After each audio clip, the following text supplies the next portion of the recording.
میرے وہ نادان بھائی اور بہنیں جو کریم اللہ کی رحمت سے مایوس ہو کر کہتے ہیں کہ اب میری توبہ کا کیا فائدہ، تمہیں اندازہ نہیں میں کتنا بڑا گنہگار ہوں، تمہیں معلوم نہیں کہ کس قسم کے گناہ کرتا رہا ہوں، میں تو بہت برا ہوں، یہ توبہ تو نیک لوگوں کے لیے ہے، اور میں بار بار کوشش بھی کر چکا ہوں، مجھ سے نہیں ہوتا، اور میں اس بارگاہ میں جاؤں بھی تو کس منہ سے جاؤں، میں نے تو ساری زندگی گناہوں میں برباد کر دی ہے، اب وہ مجھے کیوں قبول کرے گا، وہ مجھے کیوں معاف کرے گا، میں تو اس کی بارگاہ کا بہت بڑا مجرم ہوں۔ میرے نادان دوست، اس کی رحمت کا موازنہ دنیا والوں سے نہ کر۔ عدل کا تقاضا تو یہ ہے نا کہ اگر تیرے گناہوں کے پلڑے پر 20 سال کے گناہ تھے تو اب نیکیوں کے پلڑے کو برابر کرنے کے لیے تو 20 سال نیکیاں کرتا، گناہ تیرے 20 سال کے ہیں، اب تجھے 20 سال مزید گناہوں سے بچتے ہوئے 20 سال نیکیاں کرنے کی ضرورت نہیں ہے، تو بس ایک لمحے میں سچے دل سے توبہ کر کے اس عمل کو نیکیوں کے پلڑے پر رکھ کر دیکھ،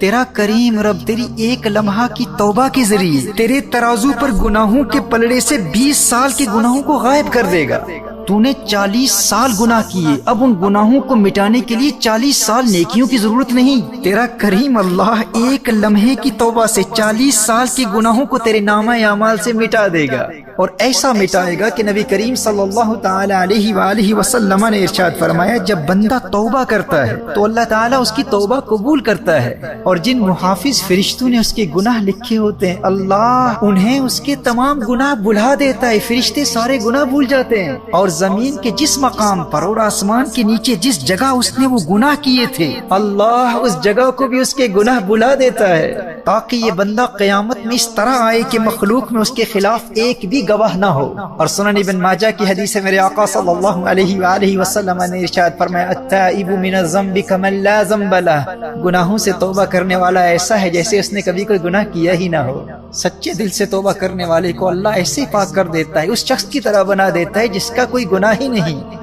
اور حدیث شریف میں ہے کہ اللہ جل وعلا کو گنہگار توبہ کرنے والے بندے سے زیادہ کسی کی آواز محبوب نہیں۔ میرے دوست تو کہتا ہے کہ میں کیا منہ لے کر اس کی بارگاہ میں جاؤں، میرے نادان بھائی میری نادان بہن، تیرا رب ایسا کریم ہے کہ اسے تو توبہ کرنے والوں کی آواز سب آوازوں سے زیادہ پیاری لگتی ہے،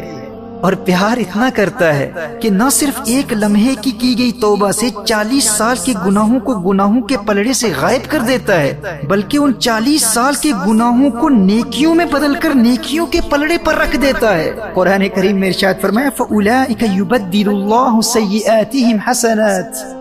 تمہارا رب ایسا کریم ہے، توبہ کرنے والے گنہگاروں سے اتنا پیار کرتا ہے کہ نہ صرف اس ایک لمحے میں کی گئی توبہ سے گناہوں کو نامہ اعمال سے مٹا دیتا ہے، بلکہ اس ایک لمحے میں کی گئی توبہ سے تمہاری زندگی بھر کے گناہوں کو نیکیوں میں بدل دیتا ہے۔ دوستو دنیا کی محبت کے معیارات اور ہیں، عدل کا تقاضا کیا ہے؟ عدل کا تقاضا تو یہ تھا نا کہ 40 سال کے گناہوں کے بعد 40 سال توبہ کرواتا ہے، تو پھر جا کر 40 سال کے گناہوں کو معاف کرتا، اور پھر مزید 40 سال اگر ہم نیکیاں کرتے تو اب وہ 40 سال کی نیکیاں ترازو کے نیکیوں کے پلڑے پر رکھی جاتی۔ فرمایا نہیں میرے گنہگار بندے، تجھے علم ہی نہیں ہے کہ مجھے توبہ کرنے والے گنہگار سے کتنا پیار ہے،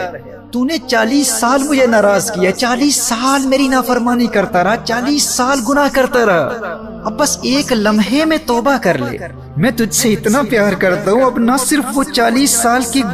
گناہوں کے پلڑے سے غائب کر دوں گا، بلکہ انہی 40 سال کے گناہوں کو اٹھا کر نیکیوں کے پلڑے پر رکھ دوں گا۔ میرے دوستو توبہ سے دور نہ بھاگنا، سچی توبہ سے پیار کر لو۔